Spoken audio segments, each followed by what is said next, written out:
Rabosai, today we're going to study a tshuva, which I hope you received in the Big Day Chamudos. Let's just spend a few minutes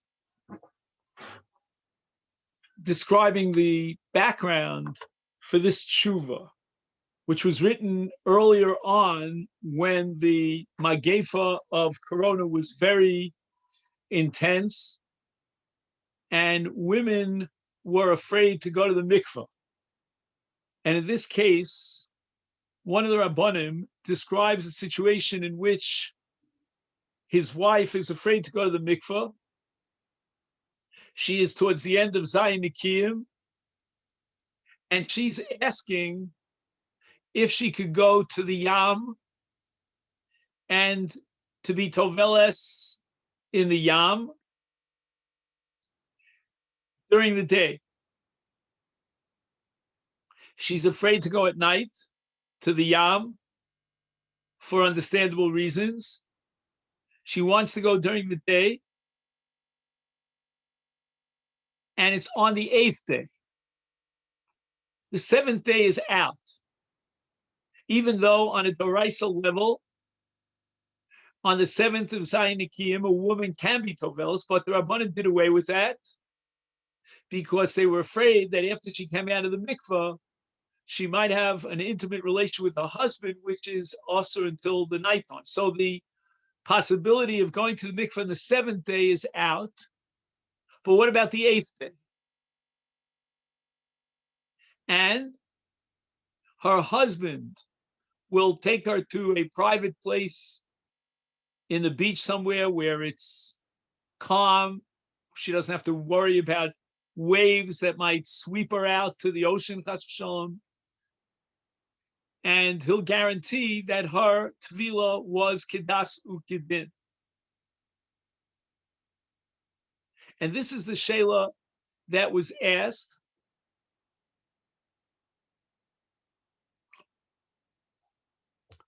And it was addressed to the Big Day Chamudos. Now, we've seen in the past some of the tshuvas of the Big Day Chamudos. We still don't have access to the Sefer itself. I know someone in Canada has it, Baruch Hashem. I haven't gotten a hold of it.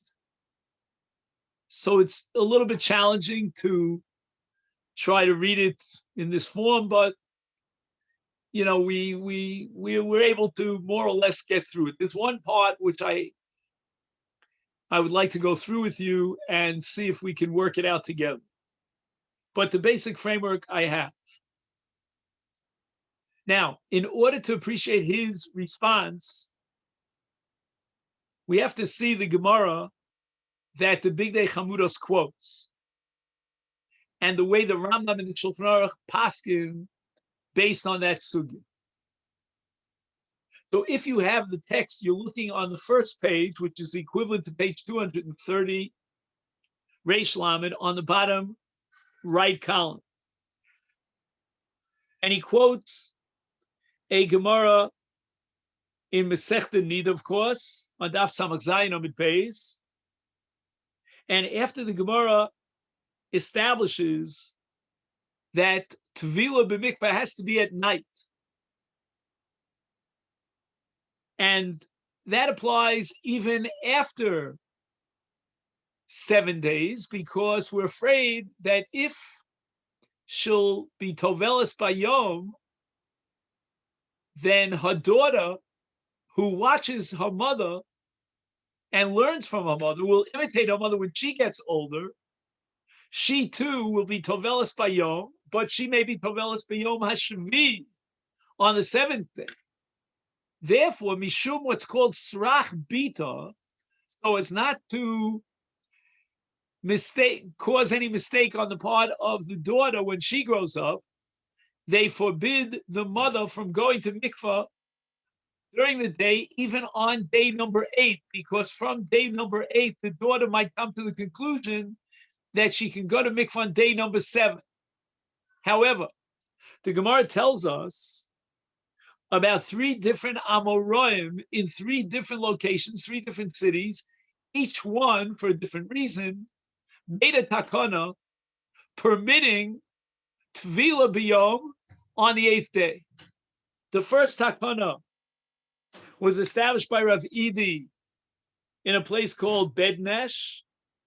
And the reason why he established Tvila Bayom is because of wild animals. There was a fear of going to the mikveh at night. Abaye, in a different location, he established that there were marauders and thieves at night, and therefore he permitted in his location to allow the women to go to mikveh during the day. And again, we're talking about day number 8. And there was another takana of Rabbi Yehudim Purbedisa because of tzina. It was very cold at night, so as not to expose the ladies to that danger of coldness at night, they permitted in that area takana to allow women to go to mikveh by day on day number 8. We find that the Gemara tells us about Rava in his location, which is called Machoza, that he made a takana to allow women to go to mikveh by day because of Shomrei Ha'ir, Shayu Sogrim Hadlasos B'Tchilas Halayla. At night, they would lock up the doors to the city of Machoza. A woman could theoretically go to mikveh outside the city at night and then get locked out of the city. They won't let her in, which would be tragic. Now, before we get to the Rambam, let us mention that the Tur Shulchan Aruch in Yeridea Kuf Tzadi Zayin and the Mechaber in the same Simon codify this Gemara in Nida, and the language of the Shulchan Aruch is Heicha Deika Ones, in mitigating circumstances, Kigon Sheyireo Litbo Bolayla. She's afraid to go to mikveh at night. Machmas Sina, it's very cold. Oh, Pachad Ganovim. Oh, Shesogrim Shar Ha'ir. Yechola Litbo B'Shmini Mibod Yom. She is allowed to go to mikveh during the daytime of the 8th day. Aval B'Shvi Lo Titbo Mibod Yom. But on the 7th day, she's not allowed to go to the mikveh even under those circumstances. Afagav Dika Otis.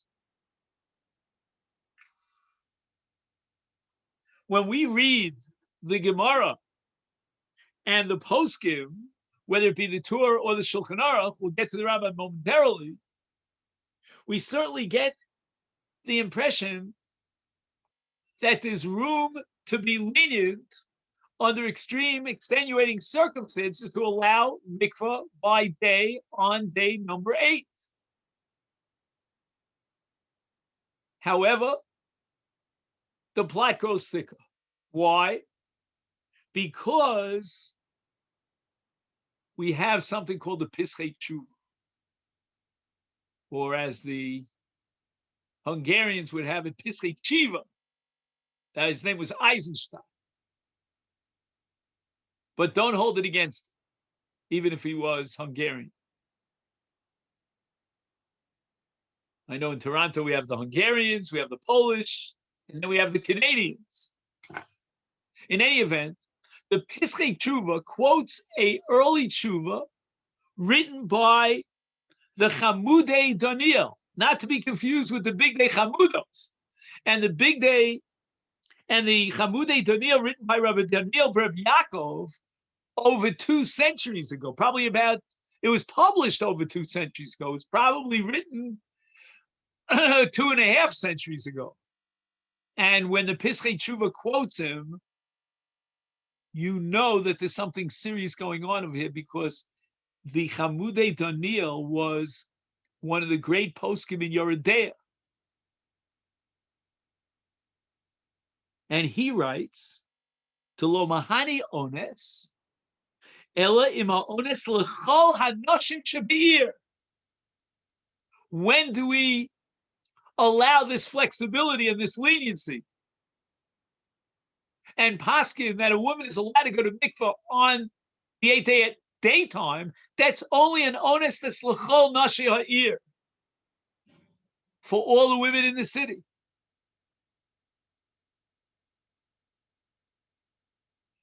And everyone who's worth any salt jumps on this psak of the Chamudei Doniel based on the Rambam. Because the Rambam in the 4th parak of Isurei Bia writes exactly the opposite. Haisa chola, she was ill. Oh, shahaya makom atvila rachok, she was located far away from the makom tvila.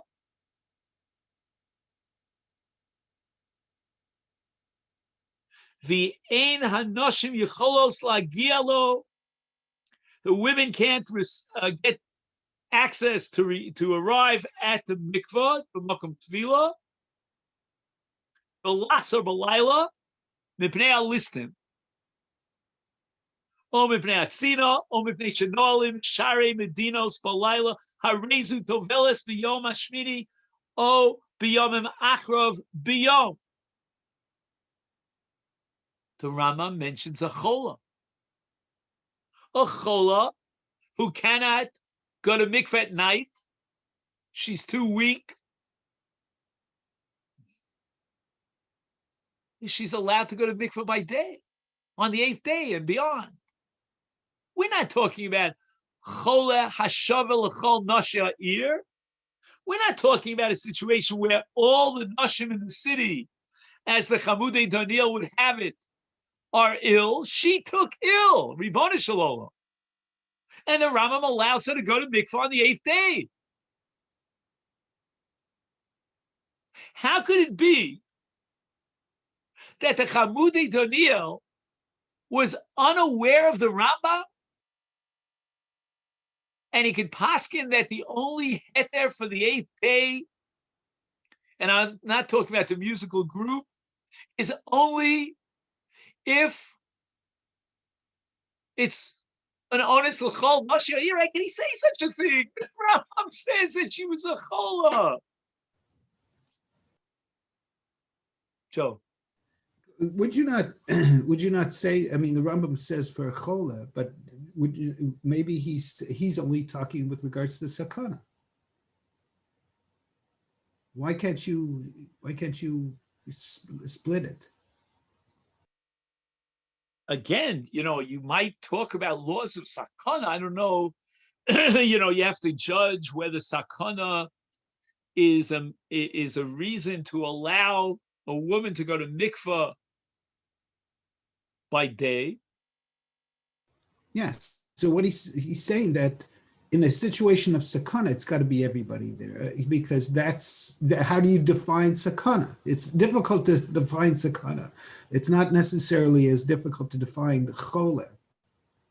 Okay, but the Rambam, I'm not sure where you're taking me. Again, let me just go over the problem, and then we'll hear your solution to the problem. The problem is that according to the Chamudei Doniel, the only heter for Tefillah B'Yom on the 8th day is if it's Shaveh L'chol Neshei Ha'ir. Every last woman in town is in that onus situation. The Rambam talks about a cholam. So what's your answer? The Rambam means a sakana? First of all, I would not identify chola as a sakana. Secondly, I don't know what the laws of sakana are. Maybe a sakana means we'll wait till tomorrow night. I don't know. But the Rambam is talking about all sorts of mitigating circumstances which make it difficult to be toveles b'layla. And the Rambam is saying she has a valid argument here. She's chola. And we're not talking about a choli of Shaveh L'chol Nashei Ha'ir. This is explicitly against the Chamudei Doniel. Now, he says that B'shut Divrei Malkiel, which you'll see on the bottom left, and now we're talking about Malkiel Tannenbaum, who lived shall we say, 130 years ago, almost a century after the Chamudei Daniel, and he was one of the great poskim in Yoredea, and he says that I have a very strong supportive argument in favor of the Chamudei Daniel. Take a look at the Gemara. The Gemara doesn't tell us that a chola is allowed to go to mikvah during the day. The Gemara tells us about certain takanos that were made in this city and that city and that city by this Amora and that Amora because of the circumstances in that city. Whether it be because they locked the doors of the city at night, whether it be because there were ganovim at night in that city, whether it be because it was very cold in the winter in that city. But these were takanos that were made city by city by city. Why did the Gemara have to bother with that? Why didn't the Gemara just tell us that if there are circumstances that make it impossible for her to go to mikveh at night, she'll go during the day? The Gemara should have given me a clown. Who cares about this Amora that made a takon in this city in the year, 2,000 years ago? Who cares about that? Obviously, what the Gemara is saying is that under all circumstances, mikveh has to be by night, unless there was a special takana in that city to allow tefillah by day. And here the Gemara enumerates the various cities that historically had a Mora Hora who made that takana. The Chamudei Daniel is absolutely correct. It's got to be Shavuot L'chol Nashi Ha'ir. To make a takana in that city that would suspend the general prohibition and the takana that we don't go to mikvah by day, and these cities were left out of that takana because of those circumstances that exist and prevailed in those cities. Don't tell me about Sarah, Bela, Baslea, Rivka, Gittel, because she was sick. There's no such Gemara like that. Very compelling argument. But the only question is, what about the Rambam? The Rambam was matir tefillah by day for a chola. And by the way, not only is the Rambam difficult in light of the sugya nida, the Rambam Minei Ubei is difficult. Because the Rambam himself, in one breath, speaks about a chola, and then speaks about cities where there are ganovim and there are sina. I mean, the Rambam himself should have just simply codified a general rule that if there's ones that makes it virtually impossible to have a tefillah b'layla, then we allow postponing the tefillah until the next day by day on the 8th day.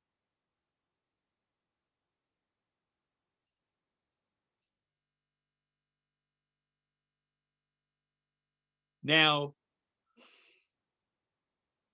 the Divrei Malkiel is very, very brilliant.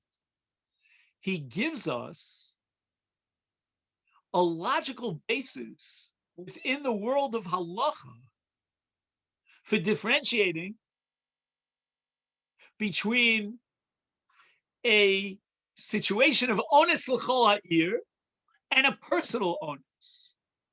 The halacha is very often sensitive to this distinction and demands a general category, not an individual situation. The Gemara Pesachim, for example, is opposed to creating matzah in a certain way because it delays the process. They beautified the matzah with various kinds of aesthetic artwork, so you get an artistic matzah, And the Gemara says in the process of preparing such a matzah, you may leave the dough too long, and heaven forbid it ferments and it becomes chametz. However, the Gemara says that srike baitus mutarim, that in a certain city, they were such experts, they could shape and fashion the matzah without any chashash that it might become chametz. But we're not going to say that some individual out there in the North Pole who knows with his expertise how to avoid chimutz, we're going to allow him to make these kind of matzahs. We made a takana for the city of Baitus. Rike Baitus mutarim. And the logic is so compelling because in a case of an individual situation, let's say, for example, an Isha Zachola, who knows about that? It's not public knowledge. And she goes to the mikveh by day, and her daughter knows about it. Bishlema, if the entire city is begeder onus because of these circumstances as we describe them, then I understand. Everybody appreciates and acknowledges that these are unusual circumstances for the entire city. And we can now relieve the application of that takana that forbids tvila by day. But an individual who knows about it, it's not nikar. If it's kolel, we're on the top of page 231, and everybody's in that situation, is then misparse madova be'ir. It's absolutely public knowledge in the city. Sheitiru litbal biyom bishvil onus.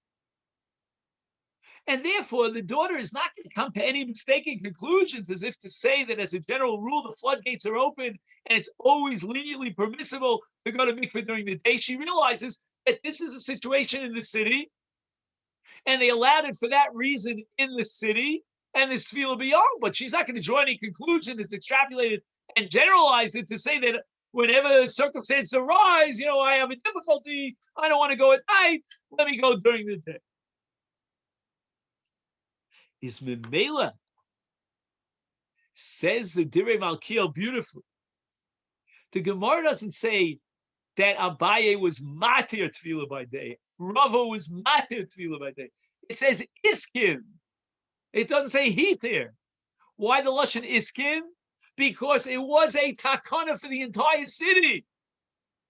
And that's where we could suspend the application of another Isa or another takana. And they made it into a takana kvua iskin. Why? Because they wanted to make sure it was public knowledge. So they made a takana that was misparse madavar, so that the daughter would not come to any mistaken conclusions and try to generalize that it's always permissible to go to mikveh by day. In a circumstances with one particular woman who has an ones, then shayach gzeira desrach bita, and there is such a gzeira. And now's the punchline. If you compare the Rambam to the Tur, right? Let's say the Tur was 2.5 centuries after the Rambam. Guess what? The Tur omits the case of a chol. What did the Tur have a mistake in the Girsa? Did he forget that the Rambam wrote chola? He deliberately omitted chola. Because in the case of a chola, which is an individual ones, the Isur of Tvila b'mikvah b'yom still is intact. We cannot be lenient and permit it. And the Rambam is now faced with that shita of the Tur and later the Shulchan Aruch, who dissented against the Rambam. And the reason why they dissented against the Rambam is because b'shas lo mashma kain, in the Gemara itself, which is the source for the heter, under certain circumstances of going to mikveh by day, is Iskin. It's a takana in this city, a takana in that city, a takana in that city. It's not some sort of general rule that anyone who has trouble and is a chola and has mitigating circumstances is allowed to postpone the tefillah till the next day and go during the daytime. There is no such halacha, and the Torah was careful about omitting it. Is memela. We come back to our favorite Chamudei Doniel that we started with, and we begin to understand why he wrote what he wrote, because he was accepting the sheet of the Torah and the Shulchan Aruch against the Rambam. And therefore, you need an ones hakolel kol neshei ha'ir against the Rambam. Wow. I'm telling you, this is exciting. And it gets even more exciting. Because the Divrei Malkiel wants to try to fit the Rambam into the Chamudei. The Divrei Malkiel wants to fit the Rambam and reconcile the Rambam with the Divrei Chamudos. How do you pull that off? I haven't the clue. Zok the Divrei Malkiel be'emes afilu harambam yesh lomer di shapir svirle kedivrei Chamudei Daniel. And he quotes a sugya in Masechta Beitza and in Masechta Chulin. And the Gemara is talking about Maris Ayin. And the Gemara says that there's something called Shovcho Mochiach Alav. That there are circumstances that prove that he's not violating an Isser, and there's no Maris Ayin. It reminds me of the halach at the beginning of your day about almond milk. You know, you leave the almonds on the table. You know what I'm talking about? So that it's Nikar Milsa. And he suggests that kol hecha deika hol chacham mitzad guf ha'inyan v'ein makom sheyita roel lo chashu l'maretz ayin. He says that the daughter will see that her mother went to mikvah during the day because she was ill. That's something that she can discern, the daughter. She can understand the choli. So whereas the Torah is not satisfied with that, he wants something that's totally objective. And that's why the Chamudei Daniel wants to see that it's a takana for the entire city. It's Shavuot Chol Neshei. But the Rambam is allowed to go on his particular road, his derech, and he maintains that, you know what? This is called Nikar Beguf Hadover. Ha'isha Chola. It's not some sort of psychological state of fear that she's in. She's got fever. The physician came and he prescribed medicine for her. This is called Nikar Onsa Begufa. It's not worse than having the almonds on the table when you're eating fleishiks with almond milk. Or Shovcha Mochiachal. Is Onsa Begufa Nikar She'eni Yachol Leilach Balayla. She can't go at night, she's ill. Is Memela, her daughter will not be misled. She will understand clearly that these are unusual circumstances. And itiruli imo litfo beyom necholya. Aval hecha dieno nikar begufa ones. If it's not clear that she is in a physical state of illness, and that's why she has a mitigating circumstances, and we're allowing her to go to mikveh during the day. Kigon shela pnai leilech balayla. O mefachedes leilech balayla. I mean, many women will say, you know, I'm afraid to go at night. Pevade lo hitiru mishum ones. Da dayan yesh ligzar mishum srach bita. Every mikveh night, once a month, she's going to tell her daughter, you know, I'm afraid to go at night. You know, finally, the daughter will get the impression that you're allowed to go to mikveh during the day, which is something that's intolerable. Is therefore be'inon ones hakolel kol m'shei ha'ir.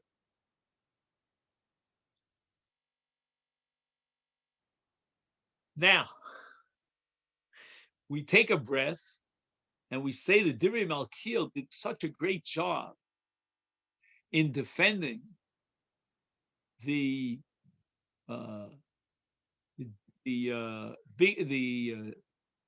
Chamudei Daniel. What's it called again? I forget the name of the sefer. Yeah, it's Chamudei Daniel, right? That we're just waiting for the Divrei Malkiel to paskin like the Chamudei Daniel. And the Divrei Malkiel, Tannenbaum, I told you his name, he lived about 130 years ago. He will paskin that we need an ones of the entire city, or at least some sort of heker begufa like machla, like the Rambam, that she's a chola. But if an individual woman is afraid, whereas objectively everything is okay, then it's prohibited. We're not going to allow her to go to mikveh during the day. That's what we think is around the bend here in the Buntish Shura, the bottom line of the Divrei Malkiel. And that's going to have tremendous repercussions on the original question, because let's go back for a split second. Don't lose your place to the original paragraph. And he writes that my wife is afraid to go to the mikveh during Corona. Af, he admits, shemenale mikveh omru, shemenakim heitev. One woman at a time, and they clean the water and so forth and so on. Aval hi adayin mifachedes.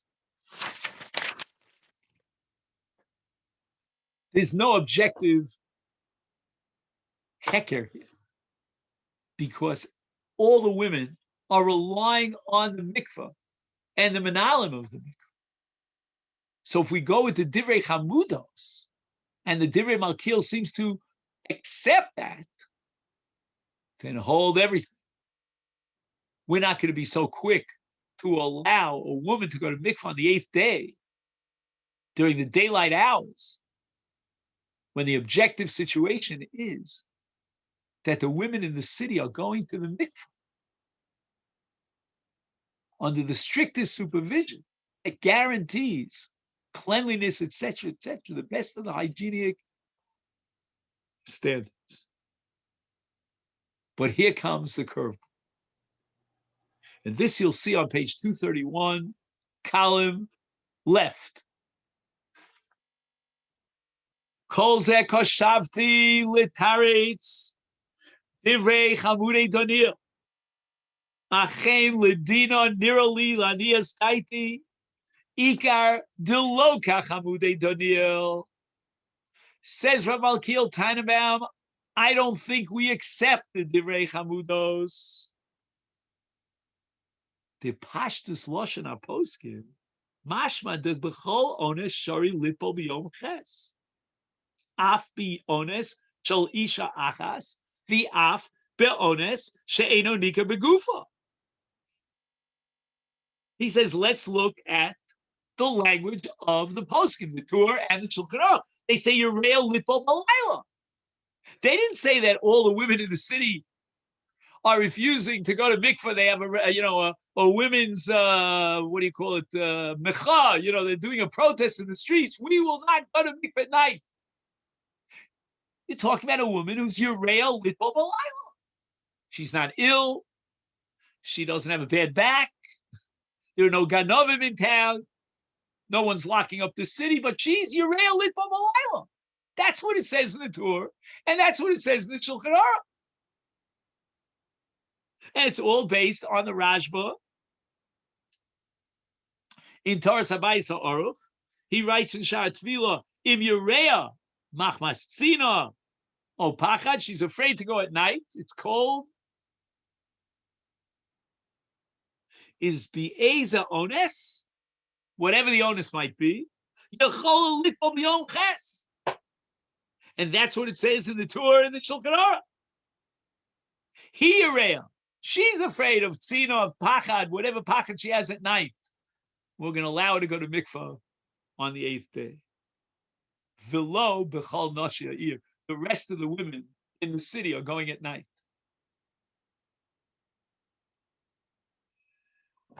Oof. I mean, that changes the whole picture.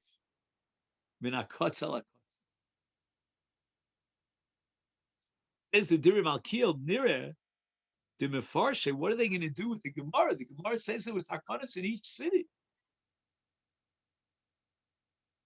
He says, Shetiknu litbal bayom. He says, the chiddush here is that even in the case where there's a problem in the entire city, the ones kavua ba'ir,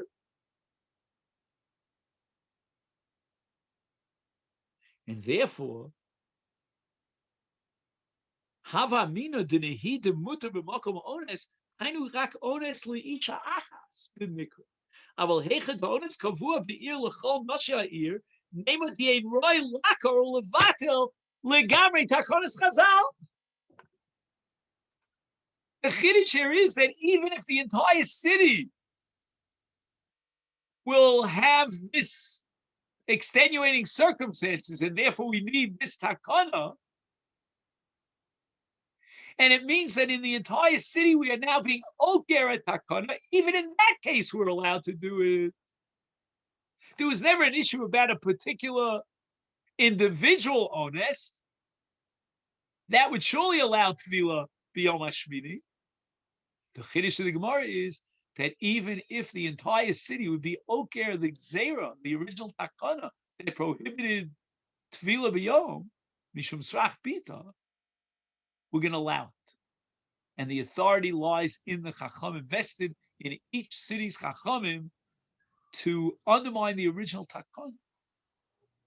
And here he quotes a beautiful analogy to a Gemara in Ksubis.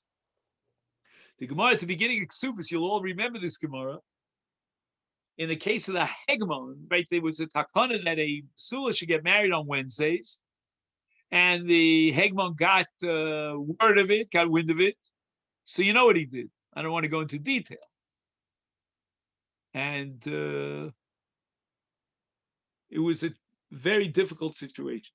So the Gemara says we should be oker the takana of Yom Revi, of Sula Nises Yom Revi. And it says the Gemara, Mishum Gzera lo akrinan takanta dirabanan, that if there's a Gzera now of the Hegmon, that Tibola Hegmon Tchila, we're not going to be oker the original takana. We'll leave the takana in place, and we will notify the women that this is mutter. So the Gemara talks about sluos and prutos. You remember the whole sugya there. But the language of the Gemara introduces a halachic principle that mishum gzera lo akrina takanta. And if we apply that here, everything fits so beautifully.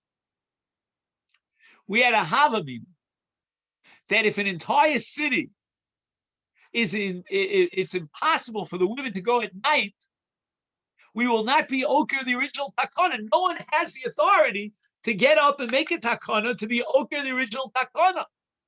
Kamashma, no. A gevaldige chiddush that the original takana not to go to mikveh during the day was made with certain limitations.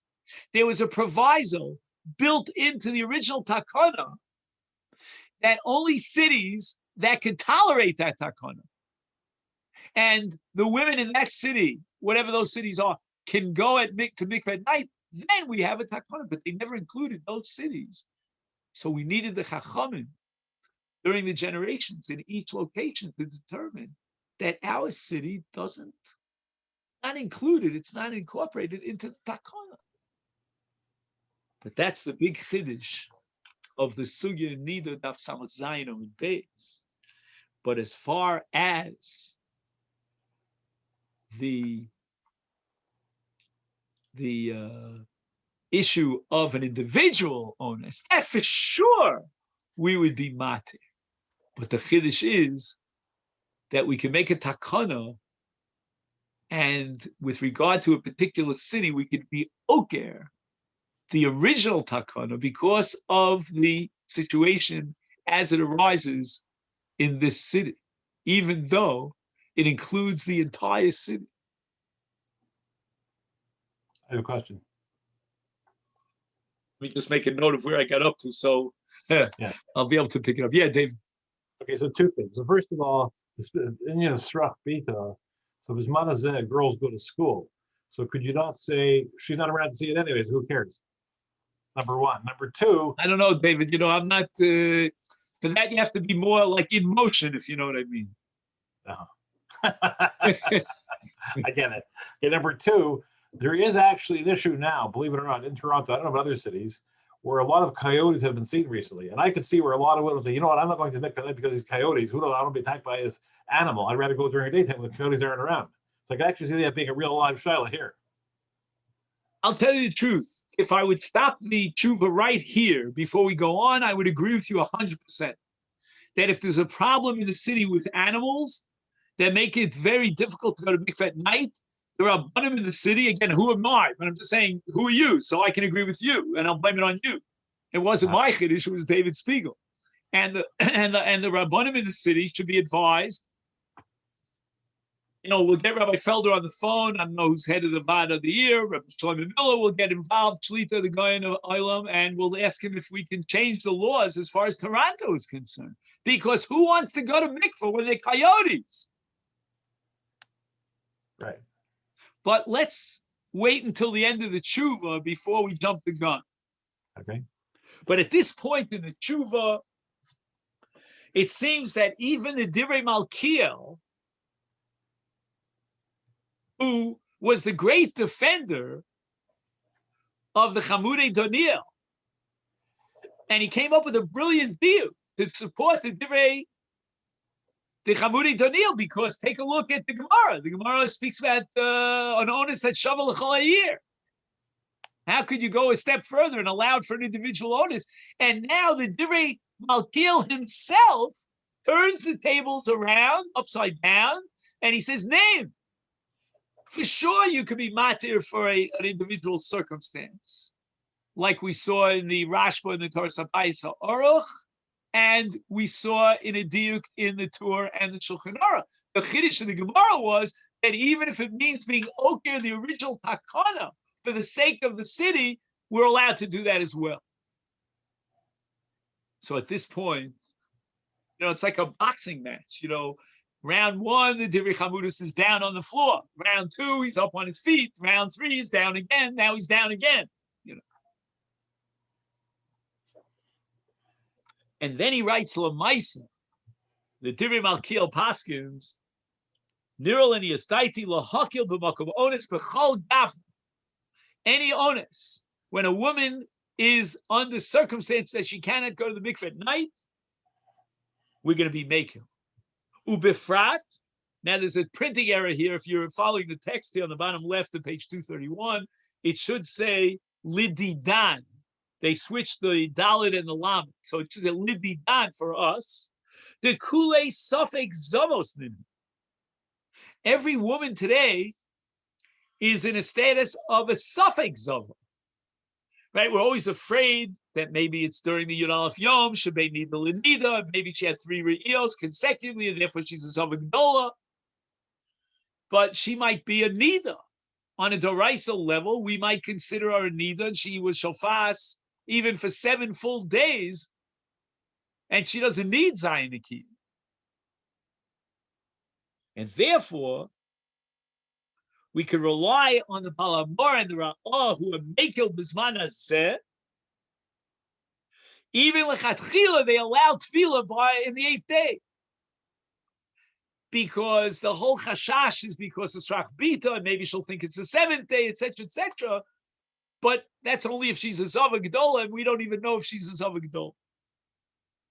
Yafal Gavdalo Kaimelon Hachi. Again, we're not in motion here. Lo Kaimelon Hachi. We're not going to make these kulas. But Mikomakom Yesh Litzarif Daitam B'Mokom Ones. In the case of an ones, we're certainly going to rely and fall back on the logic and halachic ruling of 2 of the great Rishonim, of the Balamor and the Ra'ah, Rabbeinu Aaron HaKohen, and will allow Tefillah during the day.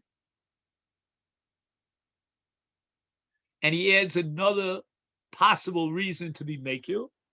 Ad halayla means after the 8th day, or Lates, she won't have relations with her husband. is bevali yesh lahakil kishiyesh siba lahakil. There's reason to be makil. She is not feeling well. She's not up to it. She has fears. She doesn't want to go at night. Will be makil and allow her to go during the day. And how much more so if she will not implement any act of intimacy until the following night. And he quoted Tshuva the Chassam Sofer to that effect. The Mashi Kilu B'Gzeres Chazal B'Zeh B'Makom Onis Gom B'Tfila B'Yom Ches Le'in Tfila B'Erev Shabbos V'Lo Matzinu Shi Kilu came B'Shar HaGzeros. And you may ask, why are we being so lenient for this woman who is afraid to go to mikveh at night, or she's not feeling well, and we're going to be matir gzera of the Isa Tvila B'Yom, and we don't find such kulas in other gzeros. We're not going to say a chola is allowed to violate Takanas Chazal. I mean, there are cases where we're making for a chola, but generally speaking, we're making for a chola on something that Mikra did is mutter. Just that we took upon ourselves a chumrah, and we don't want to remove a chola from the mitzvah, so we'll allow him to do X, and he'll eat matzahs pshutos or something in order to fulfill the mitzvah because he's a chola. So he answers very beautifully. Hatabas and mishum dehechad ikadrar the bittul mitzvah im nachmer aleha is lo machmeri. He says to implement and demand strict adherence to this gzera that prohibits tefillah by day might lead to a situation where she won't go to mikveh at all. And as a result, we're going to be oker the mitzvah of tefillah and the mitzvah period of arivia. So therefore, we cannot be machmir on this gzera, and we have to be lenient, and the leniency is going to be relying on the Rashba in Torah Habayis HaOruch and our diuk in the Shulchan Aruch, that even if she has her own personal reason why she cannot go to mikveh at night, we will allow her to go to mikveh by day, so as not to be oker the mitzvah of Pirya Variv. That's the reason in this Gzera we have a built-in leniency that would not apply to other Gzeras. Brilliant, brilliant presentation.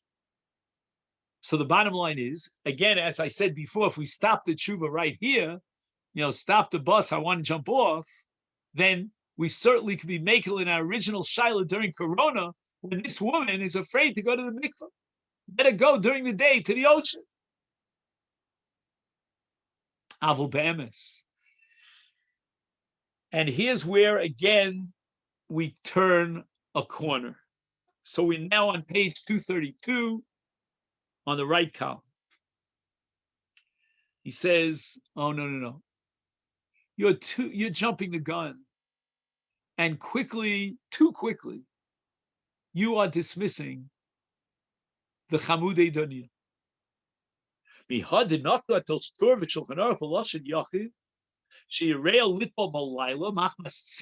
indicted that this woman in particular, Leah Rachel, I mean, she's afraid at night because it's cold at night to go to the mikveh. No. Adayin yesh loma. Dahamias ba'i shehesibas onsa davar hashovel lechol nashei ha'i. Wow. This is absolutely stunning. What would be in this woman's situation if we universalized it and if every woman in the city was in that same situation? That's enough of a reason to be mekil and allow tvila bayom.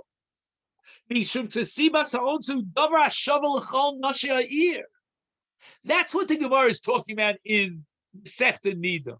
Let's look at the circumstances. The coyotes, as you say, in Canada, and the arayos, the lions in Pumbedisa, and so forth and so on, the ganovim in Machozo, whatever it is, those are situations which are objective. If a woman contracts a disease and she's got fever, and any woman in her situation would likewise postpone going to the mikvah. So it becomes as if the entire city, this is a siba shavel chol nefesh. And he says, we don't need to make a takana for the entire city, but we need a sibas ha'ones, which could lead, if you would universalize it, to a takana for the entire city. And I'll prove it to you, he says. Let's say, for example, we have a heter of ochel nefesh on Yontif. We're allowed to malacha l'tzorech ochel nefesh. So a man comes along and he says, I want to burn incense because I love the smell of incense. Reminds me of those Canadian cookies. You know what I'm talking about? Now I think they're already in New Jersey. They're already, I don't know if they passed the law yet. Maybe you'll reach New York. You're going to have those cookies. I don't know if the COR is going to give a heksha on those cookies. But anyway, so a man says that I want to burn incense on Yontif. It gives me a high. I love the smell of incense. The Gemara says he's not allowed to burn it. Why? Because it's not shavel chol nefesh. If it would be shavel chol nefesh, then we'll be allowed.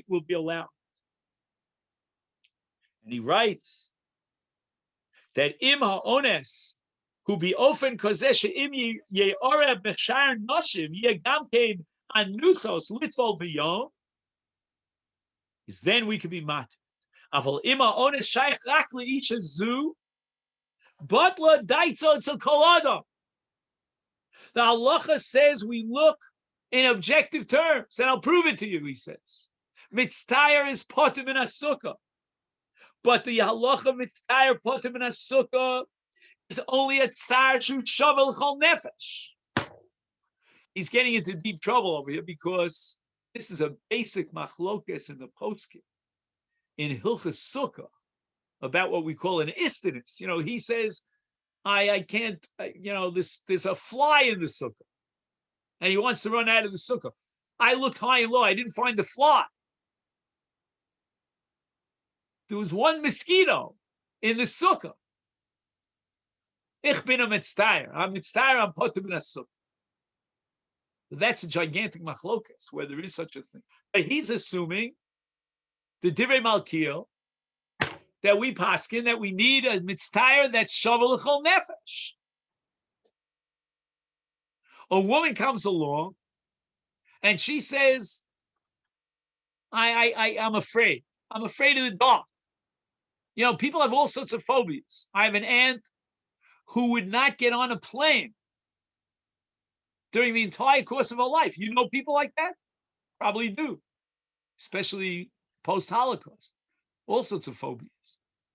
Is that shavel chol nefesh? I don't know. I mean, if not for Corona, the airline industry is doing very well. It's a multi-billion-dollar industry. People are flying left and right. Mostly down to Orlando, if you know what I mean. But the flights are going. And therefore, in justify the Divrei Chamudos, he wants to exclude a case of a woman who has fear. And if that fear is not objective, it's like the case of the incense that's prohibited to burn on Yontif. It's not shavel chol nefesh. And the Shulchan Aruch, when he paskins cholsa, he's talking about a woman who has fever. And if the entire city had fever, then it would be shavel chol nefesh. Now, a later commentary called the Divrei Beis Yisrael, I'm not familiar who that is, he writes a super commentary on the Divrei Chamudos. And he offers this suggestion that we just outlined. And the Divrei Malkiel smashes it to smithereens. He says, no, it can't be that that's what the Chamudei Doniel had in mind, because the language doesn't indicate so. And furthermore, he says, there's halacha, which is formulated by Tosas and Masechta Shabbos Tzadi Beis, that even if it's not shavel chol nefesh, but it's shavel l'chol ha'ir, It's Baladaita to Kolana. We apply Baladaita to Kolana even to an entire city. Again, there's so much here, Rabbosai. We could spend months on this truth. Every time you read another line, you have another sugya to address. And furthermore, he says, you're going to tell me that mitztayr is potem in a sukkah only if it's shavel l'chol nefesh? Why don't you take a look at the Taz and the Magen Avram in Hilchas Sukkah and see what you come up with? Or, for example, another issue that came up in Yoreh De'ah, Siman Reish Tzadi Vav. So you're telling me that you need something that's shavel l'chol nefesh? I'm not sure that you do. Now, I'm going to fast forward here because, again, there's a very fascinating analysis here of the Sidrei Tara, and we're going to try to bring this all down lahalacha l'maisa. So if you can, fast forward to page 233, bottom right column. Behine mid nidon didan. Let's swing around back to first base. Ein etzem acholi machriach oso litbol bayom. Corona does not mean that tefillah has to take place during the day hours and not at night. Ki v'nalei hamikvos polim al yidei atzas harofim mumchim umenakim hamokom heitei biofen she'ein chashash sakana litbol b'mikvah. This is not some sort of a fly-by-night business. You know, I'm not going to go into detail about these weddings that took place and all this kind of stuff that I hate to hear. And people got sick by the dozens, and the Chassan Kala got sick with corona. I'm not. That's not what we're talking about. We're talking about a case where, under the strict supervision, based on the regulations, the hanchayot, the guidance of the health department, health authorities, and the Rabbanim, everybody agrees that this mikvah is not a chashash sakana. The water has been cleaned. They put in the, any of those ingredients that they need to kill any germs, any viruses, etc., etc. Is afilu, he says, in such a case where there's no chashash sakana, afilu luya hey nechshav, we get her onus. Maybe you want to say that for her it's an onus. She's freaked out. Aval hu zerak monea osami litbo bebeis hatfila. This has nothing to do with day or night. This has to do with the Beis HaTefillah. He doesn't want to visit the mikveh, whether it's by day or by night. Ve'ikar v'niyu mashim facheres litbol bayam balayla. Her problem is she doesn't want to go to the sea at night. If she would agree to go to the ocean at night, be no problem. V'tzarich iyun im yesh lach shiva la'ones. She'ein bo zetzina o pachad ganovim o shomei ha'ir. He says that whether she goes to the mikveh at night or during the day, I don't mean mikveh, I mean to say to the ocean, she has to be very careful. Af b'tovelis b'yom tzricha lizor shetitpo b'makom chu ragua b'lishum galim, there are no waves. V'gam b'layla leka sakanta shebayla omev sham pera osa, right? Her husband is right there. If chas v'sholem, she should lose her standing there, Rav Weiss, if we ever get to that tshuva, he's going to talk about the sand and the chatzitzas. He has a whole spiel here about going to the sea. But the Big Day Chamudis that we're studying today, he's not aware of any of those issues about sand. His only issue is, why does she want to go by day? Let it go by night. You can tell me because it's the ocean? So what? If she goes during the day, she also has to be afraid of the ocean. LOL, she'll find a place that's secure, where there are no waves. We're not talking about, going water skiing here with waves,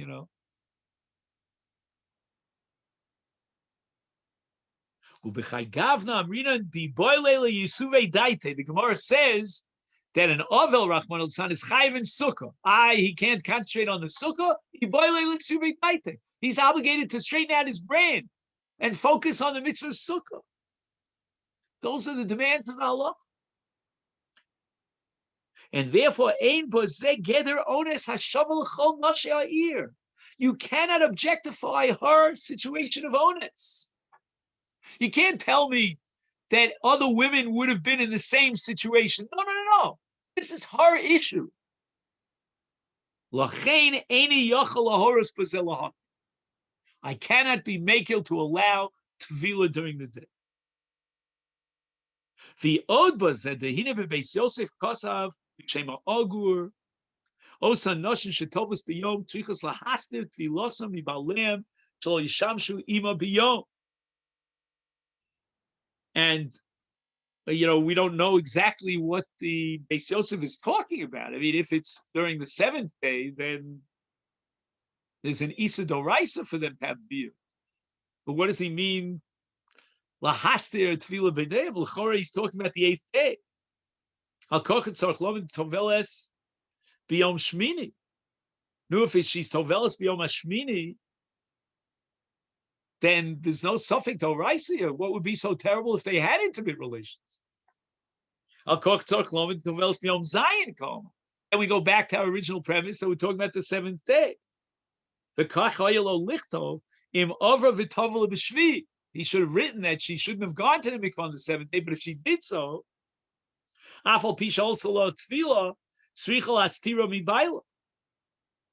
Umiu efshe dafilu b'tovelis b'shmini kamer shetzricha lastir tefilasa mishuv b'tovelis b'shvi efshe shalav l'dei safik doraisa. So therefore, we prohibit on the eighth day what could be an isa doraisa if it had been on the seventh day. And just to wrap things up, let's take a look at page 234. Oh. Here it is.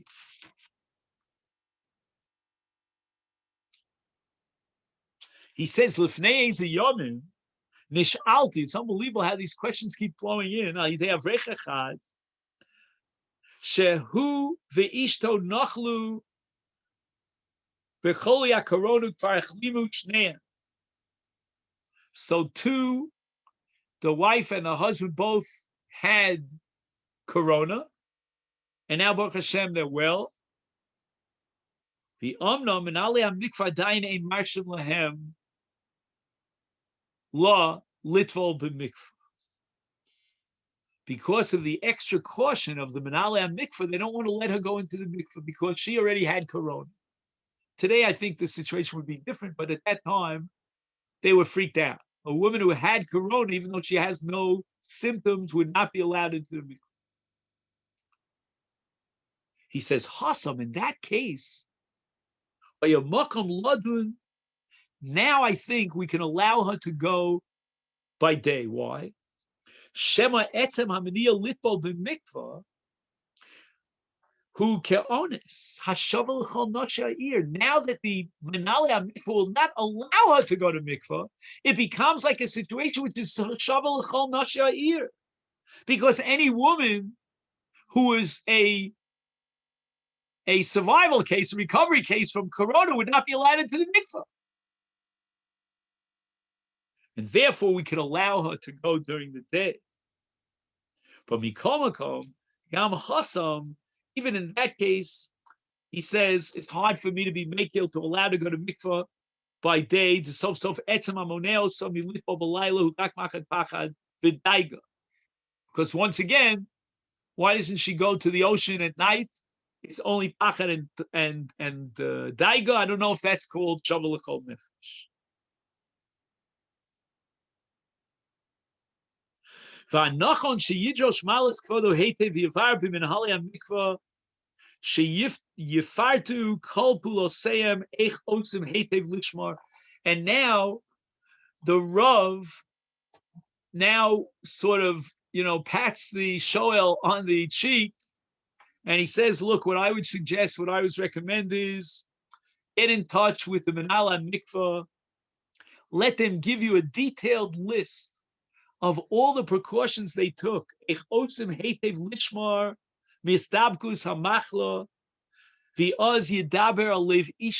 you could speak softly and pacify your wife. Give her the strength. Bashem, she should have a reliance on God. Shelo yi'unei leah kol davar bal avon v'shomer mitzvah lo yedid davar ra. V'hoya yehei bi'ezra, God will come to her protection. And now comes the punchline of the whole tshuva. Shuv hitzati ashela kamimori v'rabi harav hagoin Reb Shmuel Kamenetsky.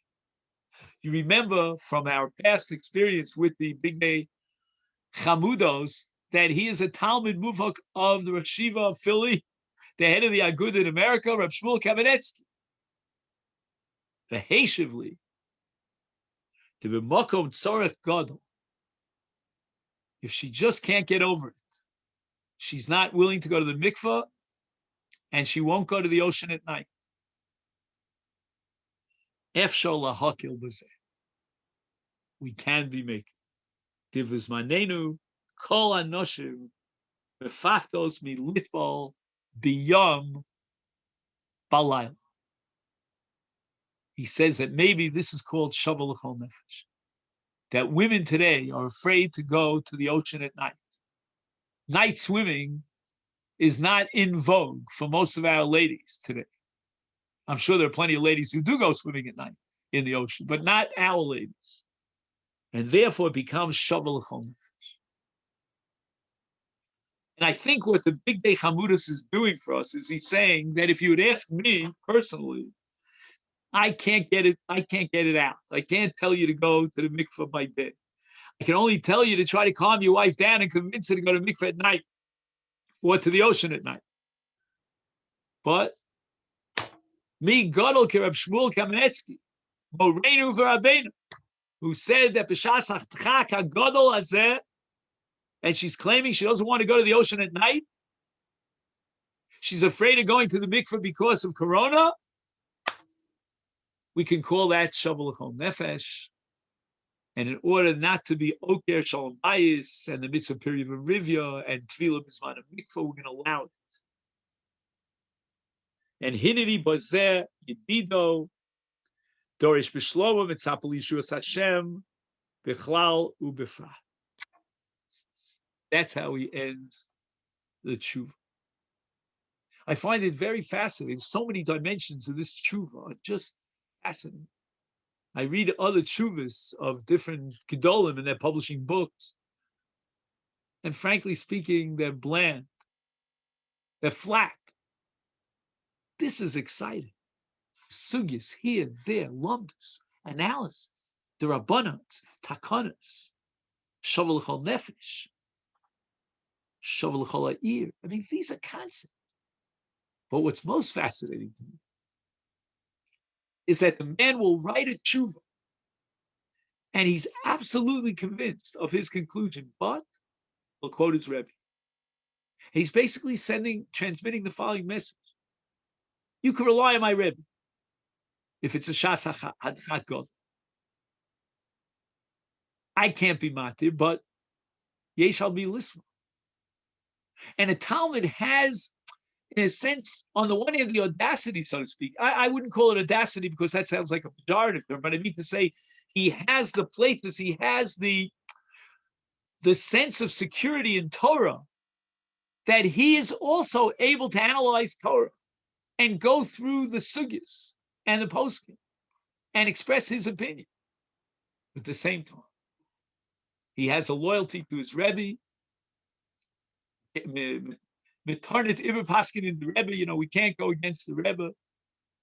And he's going to, with all his intellectual honesty, he is going to present to you the view and the psak of his Rebbe.